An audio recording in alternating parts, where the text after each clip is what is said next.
Welcome curious souls to Magically Different Mouse. I'm Katie and today we're talking about the theatre productions here at Disneyland Paris. Now by a theatre production I mean these are large scale shows where they normally hold a very large audience that all sit down in the theatre to watch it together. So I'm not talking about things like the nighttime spectaculars or films like PhilharMagic over in Discoveryland. Now most of the big sit down shows here in Disneyland Paris are actually over in the Walt Disney Studios Park, soon to be Disney Adventure World. But there's one here in Disneyland Park and we have to talk about it because, in my opinion, it's the best of the bunch. We're outside the Frontierland Theatre and we've literally just come out from watching Rhythm of the Pride Lands, The Lion King. What this show is, it's a retelling of the story of The Lion King. It features songs that you know from the film. It also features songs from the musical. And if you're a fan of the musical, then it's fantastic to see those songs brought to life in one of Disney's parks. The cast are insanely talented for this show. There's live singing, there's live aerialists, there's all sort of gymnastics and aerial somersaults and all sorts in this. All the songs you know in it you love. And yeah, the cast are just brilliant. I know that one of the Simbas have got performing here actually did perform in Lion King the musical, because there was a reel about it recently on Disneyland Paris's social media. So I think of all the theatre shows, this is one that's really worth prioritising. One thing we'll say about Rhythm of the Pride Lands, it is very, very popular. If you want to go and see it, we would highly recommend getting there at least 45 minutes before showtime to ensure you get a seat on busy days in the park. You might be able to sneak in a little bit closer to showtime on slower days. In the winter, we have been able to get into this show like 10 minutes before showtime, so your luck may vary. But if you really want to see it, I'd prioritise it. You do also have the option of buying priority access for this. You still have to be at the theatre half an hour before it starts if you buy priority access, so that's worth bearing in mind. So it doesn't mean that you don't have to wait, it just means you're guaranteed a seat and you don't have to wait so long. There is also a priority access for people who are differently abled, which is the priority pass. Now these people actually get seated in this theatre first, so that's a really nice thing to have. So you not have to wait with lots of other people crammed together, and you get to choose a seat in the theatre as well first. Then they'll let in the people who have paid access, and then they finally let in the people who are queuing up. But overall, a fantastic show. So that's it for Disneyland Park. Join us next when we'll be over in Walt Disney Studios. We've now made it to Walt Disney Studios Park, and this is where you can find most of the big theatre productions here at Disneyland Paris. Now the first one I'm going to talk about is actually kind of tricky to talk about at the moment because it's behind all the construction walls that are currently behind us, and that's Together.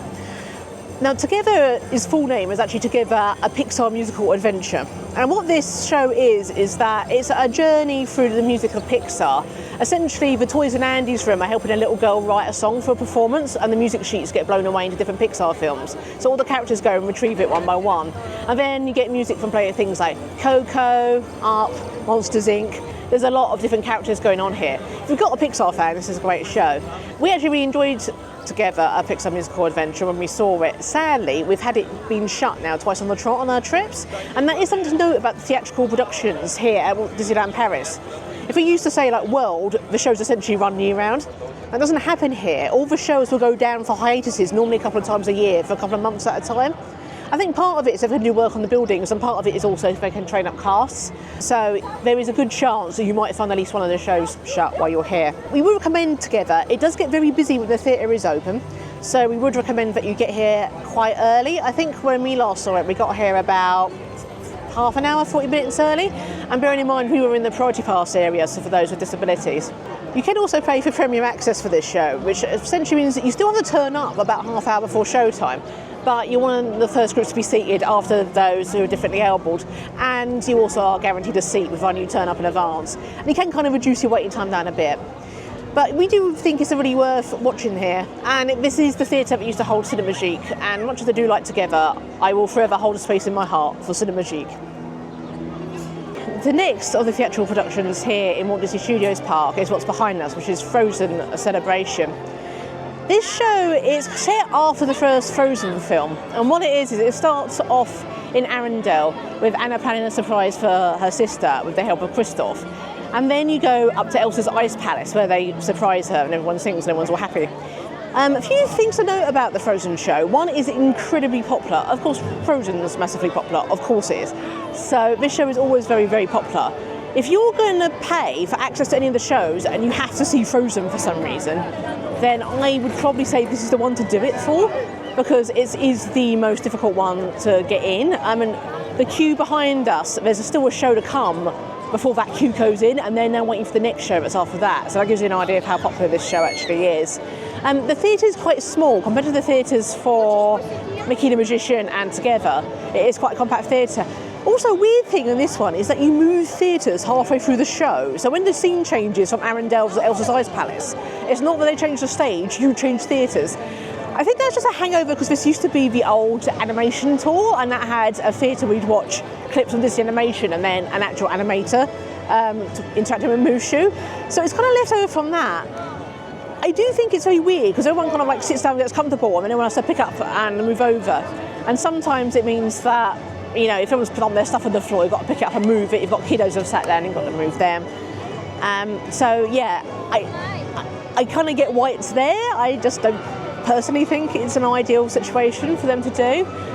The other thing I will say is that the vast majority of this show is in French. Now, we are in France, that's fair enough, but if you've got non-French speaking little Elsas or Annas in your group, do bear in mind that for the most part, they're going to be talking French and they're going to be singing French. Let It Go is in French in this show, as in some of the other songs. So a couple of them are in English, but some of them in French. The only really English-speaking character in it is Christophe. So that gives you an idea of that.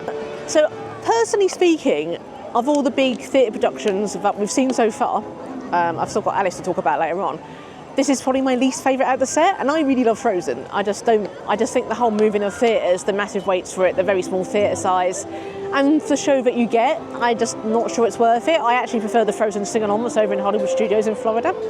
But for hardcore Frozen fans, of course this is a must-do. So it's really worth getting here.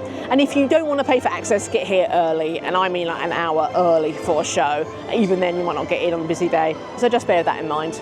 Right, the next show we're going to talk about here is in the Animagique Theatre. It's called the Animagique Theatre because that's what the original show was that was in this theatre, and I have to say I do really miss Animagique. It was such a fantastic show. But the show that's here now is also fantastic, and that is Mickey the Magician.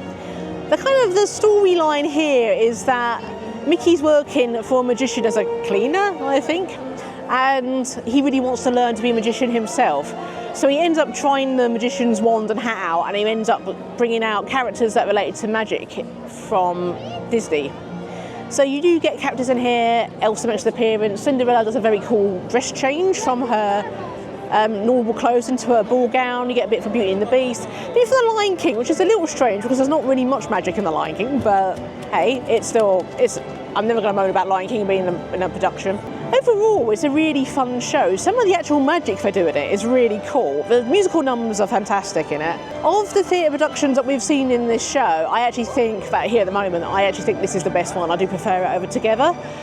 Together is still great, don't get me wrong, but I think it might be because I just feel closer to the classic Disney animation than Pixar. So your mileage may vary. If you prefer Pixar films, you're probably going to prefer Together to Mickey and the Magician. This show is a mixture of French and English. Some of the songs will be in French, some of the songs will be in English. For any little Elsas out there who are going to be confused by French Let It Go over in the Frozen show, we have English Let It Go in this production, so that might be bearing in mind for any kiddos that might get a little bit confused by the songs not being in English over in Frozen.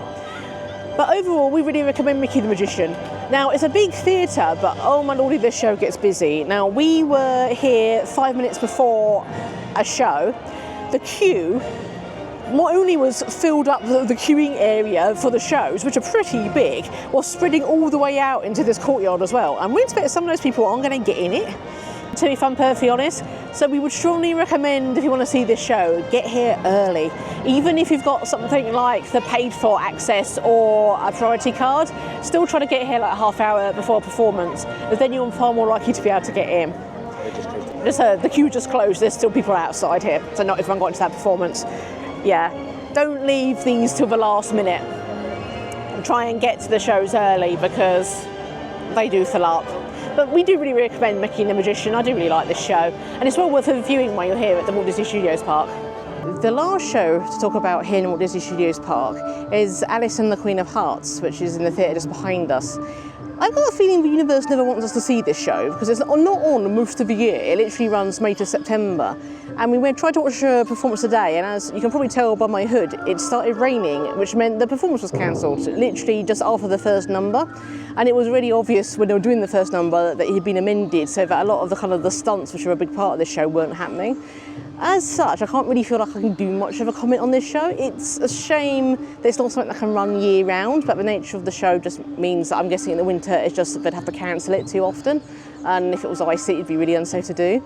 The bit of the show we saw, it was jolly. There was some live singing by the Mad Hatter and some lively dancing going on. So it looked like it could be quite good fun. But yeah, I can't really rank where this will come on the shows. But something to bear in mind with this show is if it's rainy or if it's icy, no, you're not likely to get between May and September, but it could happen. It's not going to run. They will cancel it. Accessibility-wise, you can access this and sit in your wheelchair if you so wish. They did also have the bit of the show we did see. There was someone on screen doing signing along with it, so that's a really nice touch there. So when we talk to the big theatre productions overall, I can't rank Alice because we haven't seen enough of it to really be fair to it. So taking that out of the equation, for me, the theatre shows would be, the bottom one would be Frozen, then Together, a Pixar musical adventure, then Mickey and the Magician, and then at the top, Rhythm of the Pride Lands for The Lion King over in Disneyland Park. Having said that, they all are good shows in their own way. They all have an audience they're going to really super appeal to, and they're a really nice part of the day. And the other bonus of all these shows, you do get to sit down for quite a while, which on a long park day when you're on your feet is a really good thing to know. So I'd be interested to hear what you think about these shows. Do you have a favourite? Which one would you say is, if that's the case? And if you like this content, please do subscribe to our channel and ding that alerts bell for notifications so that you'll be alerted every time we post a new video. You can also come and find us over on our blog, which is magicallydifferentmouse.com. And we'd also really appreciate if you could follow it on our socials. We're on Facebook, Instagram and Blue Sky, and we'll put links to all those in the description down below. But thank you so much for watching, and we look forward to seeing you real soon. Bye bye.